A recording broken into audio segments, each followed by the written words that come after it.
Hey everyone, Nat Daddy here with another Omni review. Today we're going to take a peek at the Peter Parker Spectacular Spider-Man Volume 1 Omnibus.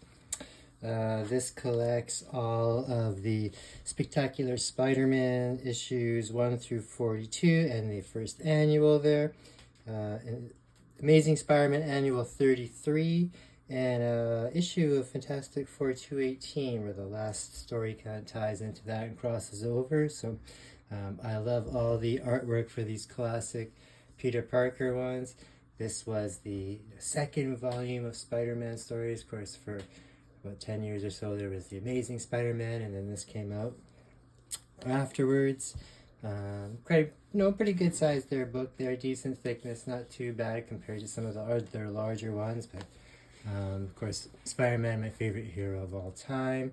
And here we have the classic issue 1 cover here with him taking on the tarantula. So let's jump into it here. The inner jacket here, the inner cover has this great Spider-Man logo on the back. Very, very classic, very 60s, 70s feeling. So I like that there as well too. So, alright, jump on in here. Some great artwork in here. Sal Buscema doing a lot of the artwork for this run here. And like I said, I read these all growing up as a kid. I've owned these all at one time in my life or not. And this is what I think of when I think of reading comics of Spider-Man as a kid, is this art and a lot of these stories. So I was very excited to get this, and I wasn't disappointed. I've always loved not just the artwork in here, but the color. A lot of the color in here is just simple, bold kind of primary colors in that. Nothing too crazy or fancy. So many great villains show up in here. Like I said, we saw Craven there already. We saw Tarantula. You get a lot of villains kind of working together in a lot of different stories that kind of weave in and out of each other in that. Lots of fun here. The Light Master. A lot of these stories in here have a lot of social relevance, which I found was really big in the Spectacular series here. A lot of things like racial stuff, a lot of things about housing and education issues, your drugs, your crime stuff, because a lot of this was taking place in 70s New York and that, right? And Peter Parker was, like a college kid back then, so it falls right into that time of a lot of social issue stuff. So Vulture, all kinds of stuff. This is the first appearance of the Hitman. And again, I like this stuff too because a lot of it's just down to earth, low level villain stuff. It's not like all cosmic or anything like that. Just a bunch of heroes. A lot of it's doing with New York. We got Morbius in here. You got some gang stuff in here, like with Silvermane. And with Hammerhead and Gangsters. And again, too, you got the debut of White Tiger in here. It's kind of like almost like a Hispanic version or Puerto Rico version of Black Panther, which I believe he's going to be showing up sometime. I always rumor him showing up in some kind of movie or TV series in that, so I have to watch out for that. You got Medusa and the rest of the Inhumans in this issue. Razorback. You get some silly villains in here too, like Razorback. This is a guy that has like a power suit and a giant souped up truck. He does all kind of CB lingo. So, some silly stuff in here too, but some, like I said, some pretty intense and suspenseful stuff too, like with the a lot of the racial stuff here and hate and prejudice and that. You get some stuff in here about the Vietnam War as well too. Flash's old girlfriend from the Vietnam War is a lot in these stories here. And again, that classic logo. I like in how these they still have the letters pages and some of the original ads for the other books coming out at the times. Older version classic of the Beetle, which I always thought was so silly with these kind of whip-like section cup things. Again, still Sal Buscema doing the art there. It's a lot of fun. And again, the colors are pretty simple. but at the same time super effective. Makes me think of the old cartoons in that. Here you get with the Angel. There's a lot of team-ups in this. Out of this series kind of came Marvel team-up, kind of. Again, against the Enforcers. You get some more with the Light Master. So a lot of these stories kind of had undergoing or weaving storylines throughout. Scorpion, in old Beatles book there.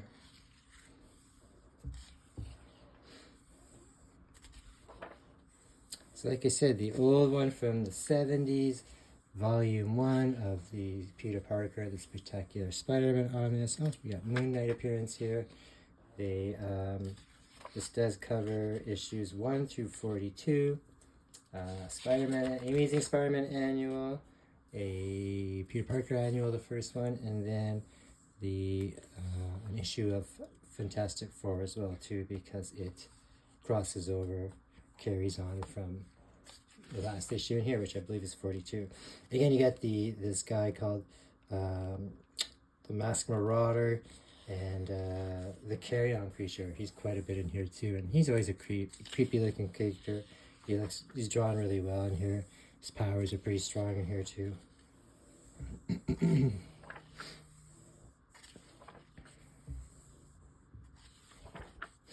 Lots of classic Spider-Man poses and actions, and how many times have we seen that? Classic, I love it. It's Daredevil. Daredevil is helping him because that Masked Marauder guy has blinded Spider-Man. This here is the first Frank Miller artwork on Spider-Man and Daredevil.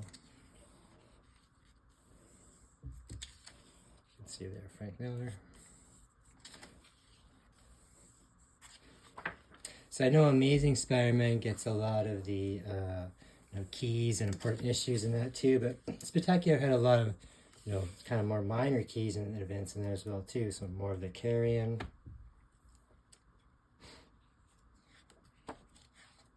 But again, some sillier stuff as well too. So the Lizard. Alright. Swarm, the living bee creature, that was kind of a neat one in here too. And again, a lot of this takes place on ESU, on the university campus. So Peter Parker is more aged. He's not in high school not anymore. Again, Giant Man or Black Goliath. And then, like I said, at the last issue here, 42, Spider-Man's taking on the new Frightful Four there. And this crosses over into the Fantastic Four, because they're an enemy of them as well. I always thought this was a horrible outfit for the Sandman when he was in the Frightful Four there. Never understood it, really. Again, some classic Fantastic Four artwork as well. And then, as always, one of my favorite parts of any kind of collective book, it's always a great bonus if they put it in there. You got original artwork in here from some storyboards to covers to splash pages and that, and all provided by Heritage Auctions. So that's kind of neat as well too. I love that picture. That one's in here as well too. One of my most favorite covers of all time. And then also too some old ads, old house ads as well. And I remember seeing these as well too, especially this one because I remember the marker. Apparently these were in some comics that were in Pez candies, kind of like Bazooka comics. And then some collected works. I've had this one. Collects earlier issues of Spider-Man. Same thing again. And McFarlane covers. Alright everybody, that is the Peter Parker, the Spectacular Spider-Man Omnibus, Volume 1. Does collect issues 1 through 42, Amazing Annual, Peter Parker Annual, and Fantastic Four, and for a price of $125 US, so not too bad. Hopefully you can find it on discount. You should. This is a pretty recent book. Keep watching for more reviews, and we'll see you guys later.